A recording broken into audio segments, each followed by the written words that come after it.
Welcome to the Tennessee State University 2020 Virtual Small Farm Expo. And for this section on the SARE program, the Sustainable Agriculture Research and Education Program, this particular topic will be looking at grant funding programs for farmers and others across Tennessee. You may be familiar with SARE, but just in case you aren't, to let you know a little bit about what the SARE program is, it is a nationwide research and education grant program. They provide grants for lots of different areas, and we'll be talking about some of those a little bit later today. Provides funding to sustainable agricultural projects. With all of that, there is research involved. There's a host of regional and national conferences. There are many publications that SARE puts out about sustainable agriculture that you may have some interest in, and they just try to promote sustainable agriculture and all the programs and things that they do. Help advance farming systems that are profitable, environmentally sound, and good for the communities. And we will talk a little bit more about that in just a moment as well. And SARE is part of USDA's National Institute of Food and Agriculture, or the NIFA program that you may hear referred to as sometimes. Let me just give you a little update on the Tennessee SARE program and my role in that. My name is Troy Duggar, the State Program Assistant, as you can see on the slide. I work with the Center for Profitable Agriculture that's located in Columbia and in Murray County. I spend about a third of my time on the SARE program. Other things I'm involved with in the Center for Profitable Agriculture involve some of the value-added things that the center is known for.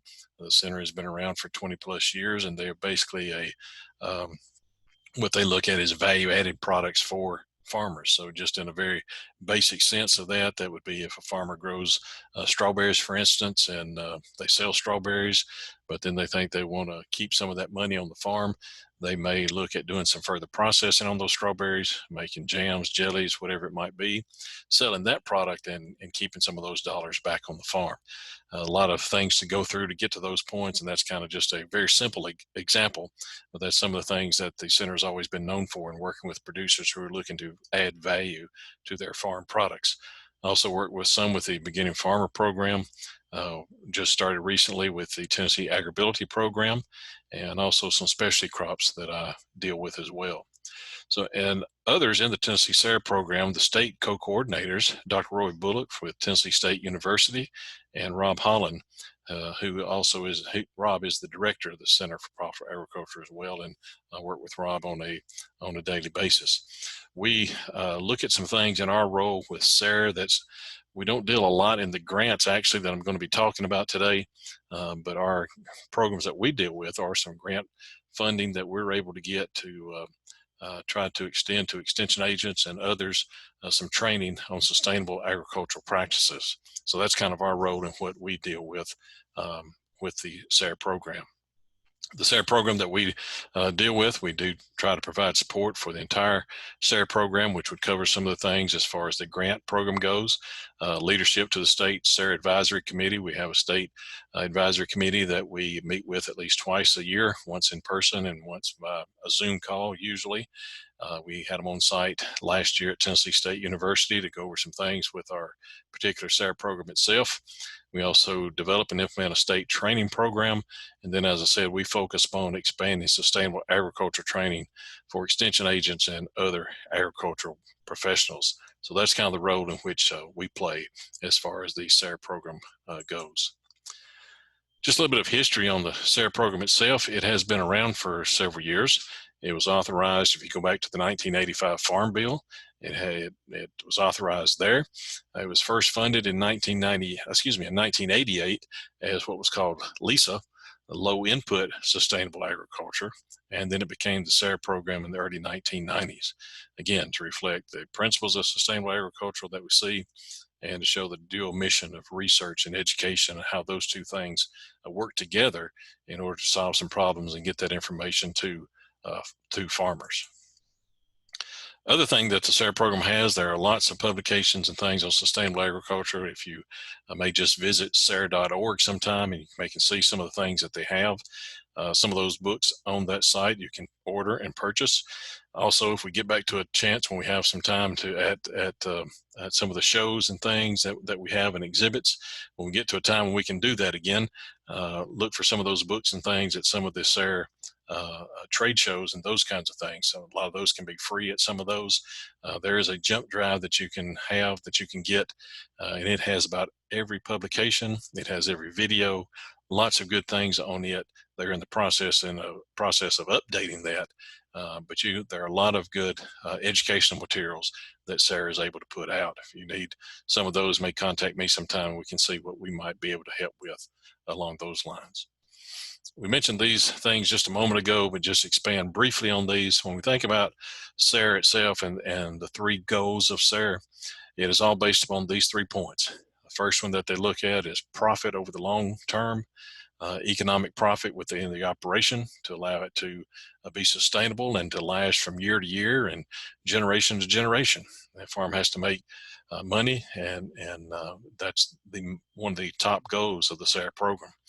Secondly, it is a program that looks to take care of the resources of the farm. So the stewardship of land, air, and air and water, of how we take care of all of those things is certainly important. And then the third thing that a lot of people are looking at today, the quality of life for farmers and ranchers in their communities. So when we look at sustainable agriculture, as far as the definition of that goes, when we relate it back to the SARE program, again, it's profit on the farm. It's how we take care of things, the stewardship of land, air, and water, and the quality of life that is provided to the farmers and ranchers and to those communities. This is just a slide of the region map of SARE. As you can see, we're certainly in the southern SAREs. We would think that's the way it would be. So we are also, Tennessee is one of 13 states in southern SARE. That also includes the Virgin Islands and Puerto Rico. So we're divided up into 4 sections across the United States. The thing we want to spend a little bit of time on today is the grant programs that SARE has. These are listed here in the 5 grant programs that SARE has: the research and education grants, the professional development grants, the on-farm research grants, producer grants, and the graduate student grants. Not all of these are open to farmers. Really only one of these are open to farmers that they can apply for, but 2 or 3 of them involve farmers in the research. So I think that's a very important point of the SARE program as well, to involve farmers in the research that is done in these particular grant programs. Just to give you some highlights on each one of these grant programs, we have, first of all, the research and education grants. These were the first grants that were offered by SARE, and it's kind of referred to many times as the big grant program. The outcomes of these certainly focus on delivering sustainable agricultural systems, and that's the focus of each and every one of these grants. These research grants can be up to $400,000 over a 3-year period. They are research-based. They also have an educational outreach component to them. So that means that that the research that is done, the research that is found, the outcomes, then that has to be given over to the farmers, delivered somehow to the farmers. So there has to be a field day, educational things developed so that that information can get out to the farmers as well. If you note also in this particular grant program, there are 3 farmers that are involved. At least 3 farmers are to be involved in this research. So even though this one is not open for farmers to apply for, there are farmers to be involved in the research of this particular one. It's open to researchers from public or private institutions, government agencies like NRCS and other folks along the line with USDA. The second part of that grant program is education grants. These are not quite as large as the research grants, but these are education grants with the $50,000 maximum for up to 2 years of educational activities. This could be a whole farm record keeping type thing that could be shown there, and the outcome of this is same as what is for the research grants as well. But this education grant, there is no research involved in these grants, and it's open to the same ones that we just mentioned: the researchers from public, private institution, government agencies, and NRCS. So this is to develop an educational program, and there's no research involved in this particular one. As we said earlier, this is one of the big grant programs. So this one's been going on for about 30 years, and you can see almost $50 million has gone through this particular grant program, with almost 350 research and education grants being given out. The second one that we want to look at is called Professional Development Program Grants. This one began in 1994. It is based upon the thought of train the trainer, and priority is given to those projects that are come in at less than $80,000 for those proposals. So these are toward ag professionals, ag educators who work directly with farmers and ranchers. And those people then are to teach leaders. So it could be an extension specialist who receives the grant, who then trains extension agents, and those extension agents then take the information that they've learned back to the producers. And that's the way that we look at with these professional development grants. So it can fund seminars, it can fund workshops, farm tours, develop training materials, or some on-farm demonstration work. All of that can be done with these particular grant funds. As well, farmers are to be involved in the planning of these particular grants.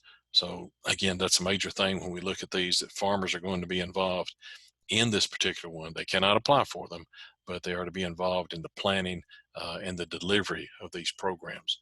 145 of these PDP grants have been funded for more than $10 million since 1994. The third one that we have is called, that SARE has, is the On-Farm Research Grants. These are small. This is a small grant program, and they prefer 2-year projects with a maximum grants of $20,000 for these projects. And again, this one is open up to extension specialists, university researchers, government personnel such as NRCS or FSA or others who work with farmers and conduct on-farm research with at least one cooperator. So at least one farmer has to be involved with the person that applies for this particular grant. And over the 17 years of this program, 131 on-farm research grants have been awarded, totaling nearly $2 million. So as we said, it must include one farmer, and the project must be conducted on that cooperator's farm. So again, if you got an extension agent or specialist that you know pretty well, you've got a problem on your farm, and you can think of a way that maybe you could use some of these funds, you need to work with that extension agent or specialist maybe to apply for this grant. And then that particular research could be done on your farm, or it could be done on a research farm, as long as that cooperator is still involved in those things as well. Again, the farmer rancher cannot apply for this grant, but the extension agent or others with USDA personnel can do that. So whatever projects are done, they should be, as it says, innovative and something that can generate results that farmers can use. And it also has to have the educational outreach component to it. So whatever thing is learned from this particular thing, then it does have to have maybe a field day or develop the educational programs that information can be given out to farmers then as well. This is one that is coming up pretty soon. The call for these proposals are going to be in September. We don't have word yet that it's open, but there will be a date in September that this program will be announced, and then the proposals are due in November. And then next March, the grants are awarded. Everything is done online with these particular grant programs. But if you have something in mind, the call for this particular set of grants, the on-farm research grants, are going to be opened in September. Now we do have the producer grants. After we said all that we've said, now we have one that the farmers can apply for. This one began also in 1994. That the farmers can conduct their own research projects. For an individual farmer, you can get up to $15,000 for a 2-year period, or a farmer group, a cooperative, or more than one farmer going together can get up to $20,000 for the 2-year period then as well, where you strive to solve a problem that maybe you face on your farm. And again, you've got to relay that information that you find to other producers. So a field day on your farm or something like that would have to be held within probably that 2-year period, toward the end of that 2-year period of that particular grant. And you have to have another cooperator with you. So if you're a farmer that's applying for these, you have to have another farmer that's helping you, or your local extension agent. Someone can be involved in this particular grant program with you as well. Now, say next that the Southern SARE, these funds are funds about 8 producer grants annually. I know that doesn't sound like a lot. All of these grants are highly competitive.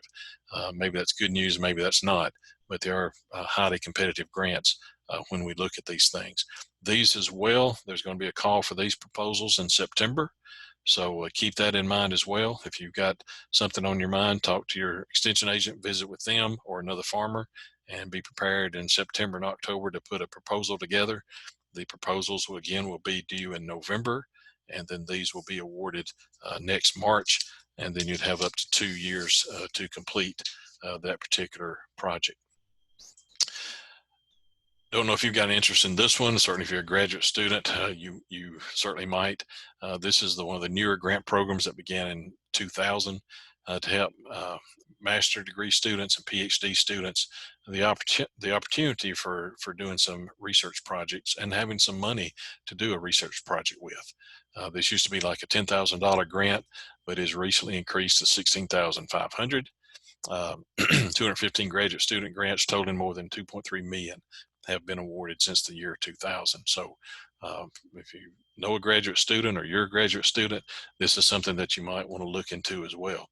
These grant funds can be used for supplies, equipment, labor, farm equipment rental, or operating charges.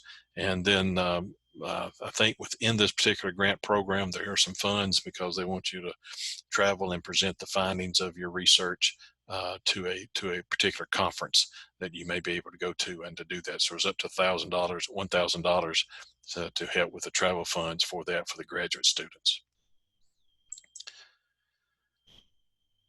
All these grants that we just mentioned, these 5 grants can be found, and if you want to look at a website sometime, just southern.sare.org, southern.sare.org, and then click on grants, and you'll get all 5 of these grants to come up in a window.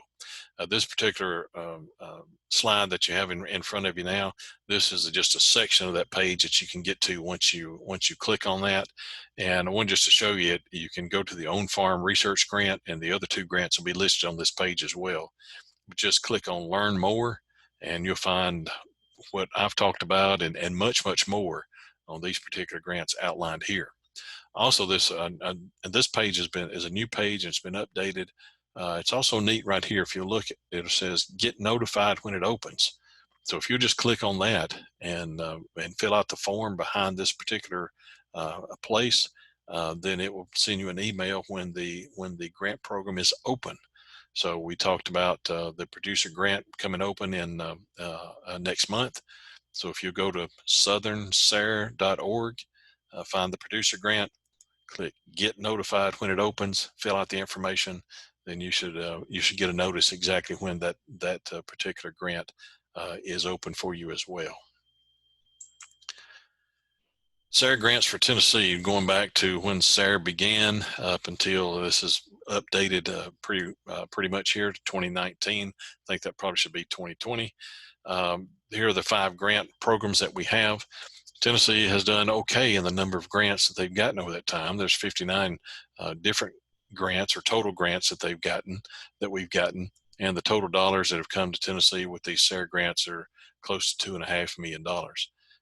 So as you can see, we've done the best with the producer grants. That's what we mentioned a while ago. As far as the number of grants, it's not quite as large on the amount of money that it funds, but we've done pretty well on the producer grants over time. Our goal as we think about getting more information out in Tennessee about the SARE program is to, as we're doing today, is to get this information out to producers and others about these grant programs. And we would like to see more people apply for these grants, and we hope we can get to the point where more of these are accepted and that we can do some more research with these particular grants across our state. Just very quickly, just kind of show you where we are in our southern region, Southern SARE, with those 13 states and the Virgin Islands and Puerto Rico. In the research and education grants, the big, large grants that we looked at, we fall down here about number 10. Not great. We would just like to see these numbers improved over time. We have got $1.6 million But again, 12 grants have been received, and we'd like to see if we couldn't increase that as well. The professional development program grant, the train the trainer type grant, we're close to the bottom on that. We've only had 6 of those grants that have been funded. $429,000. Dr. Dekoff at Tennessee State has gotten a couple of those over the years and done some good work with some of the ones that, with those particular grants, that he's had a chance to work with. The third one, the Own Farm Research Grants. Again, we're 11th place on that, and if you will, only 5 of those over time. And I don't know how many people have applied for these grants. I don't have that information. I just know these are the ones that we have had funded. Again, it is competitive, so we have to work on that in order to increase our number of grants that have been awarded. The producer grants, once again, we've done the best with the producer grants than anything that we've had. We've had 23 of those. Just shy of $230,000 that have been brought in, which ranks 5th out of the 15. So our number of grants for producer grants, that's what we have done the best with over time. So we've got some producers paying attention to that, and we'd like to continue to do well with our producer grants. The graduate student grants, also, we're just kind of right here in the middle. 13 of those received $135,000, so it puts us right in the middle. But our goal as we work with the SARE program is to kind of get these grant programs known more across our state, and hopefully some folks will start applying, and hopefully folks will be able to receive some of these funds then as well. Quickly, just want to give you some examples of how some of these have been funded in our state in the last few years. The research and education grant, one of the big grant fund that we looked at earlier, this would be the research grant. Here is one to TSU faculty in 2018 that looked at some woody ornamental production. You can see it was a sizable grant that they had over a 3-year period. 3 producers were involved, and with that work, their educational outreach, they hosted the Southern International Plant Propagator Society in 2018. That particular meeting was held in Chattanooga, but they traveled up to McMinnville and had a tour there of 200 plus people to receive the information that they had found in this particular SARE grant program. The professional development program, this is the one that Dr. Dekoff got at TSU. Again, it was a 2-year project. We said it would be best if it was right below $80,000. His was $77,000. This was on Soil Smarts, and you can see some of the training tools that he had and the implements and things that he was able to purchase with that. And he held trainings for extension agents across the state, gave them these materials on Soil Smarts, talking about soil health in Tennessee. And with that, then these agents are taking those things back to their counties and educating farmers on soil health matters. So that's exactly what that particular grant program is intended to do, the Professional Development Program grant. The Own Farm Research Grant, again, here is one from some of our TSU faculty, and the TSU faculty have done a good job in gaining and getting approved for some of these grant funds. Again, another 2-year project. This was a $15,000 one that was given about some of the soil-borne disease management and nursery production. And again, their findings have been presented to several groups with field days and demonstration at the Tennessee State University Nursery Research Center in McMinnville. Another one, the Own Farm Research Grants, it was completed in 2019, right under $15,000. And again, there were 3 cooperators involved with that. And again, this is one that can be done on the farm, or it can be done at a research station. And so this one was done at the research station in McMinnville, the Tennessee State University Nursery Research Center. And then they as well hosted the IPPS Southern Nursery Tour in 2018 as part of their outreach program for that particular grant. The producer grant, we've got, again, several of those. This is just one within the last few years. Again, $9,900 coming into this particular grant. And again, the outreach that they have to do with that particular program has been listed here as well, with others coming out to their farm to learn what they have found out about some of the research on their farm with this producer grant. Just to listen to some other things under the producer grant that has been approved over within the last 3 or 4 years. Some of this research is complete now. There's been parasite research and rotational grazing as far as it involves sheep, winter squash, the effects of black woven polypropylene on soil organisms, and some mushroom mulches. So these are all things that, again, have been approved in the last few years. We've got 1 or 2 of those still going on, but some of those have been completed as far as the producer grant program is concerned. Kind of wrap up here at the end of this, and there's a lot of things on that particular slide about additional information from SARE. You can Google most any of this. Southern SARE has a Facebook, has Twitter, has a YouTube page, SARE.org, and that gets kind of everything you might want to know about SARE itself. But when looking at things for our region and the southern region, you might want to look at southernsare.org. And I may have given you the wrong note earlier, but if you look up southernsare.org, that will especially get you to the grant programs and just a lot of things about sustainable agriculture in our region in the southern part of the United States. If you type this particular address in, sare.tennessee.edu, that's a relatively new website that we've tried to develop, and we're just trying to get more of our state information on there in this particular site. Right now, I would look at southernsare.org for a lot of your information that you want to find out about sustainable agriculture in our state and in the southern part of the United States as well. Well, last year we were trying to, as we kind of started anew with some of our things with the SARE program. We've developed these informational exhibit panels, if you will, talking about SARE on a national basis, on a regional basis, and in the state of Tennessee as well. Educational pamphlets that go along with that also. And we want to get those up as many places as we can, just to let people know about the SARE program and what's available to them. We talked earlier about some of the publications.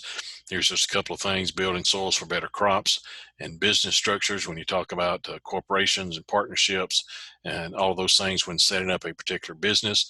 This is a small jump drive that I talked about earlier that they are revising, but if you can get one of these, and we've still got some of these in our office, it's just got tons of books, bulletins, and videos that are very good when you look at some things as far as sustainable agriculture is involved with in our state, in our region, and in our nation then as well.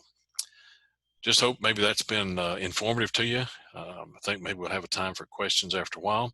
And if there's anything we can do for you as far as SARE, if I don't have that particular answer, we've got a network of folks with the SARE program itself in Georgia and in Oklahoma that we can get in touch with and get those questions answered.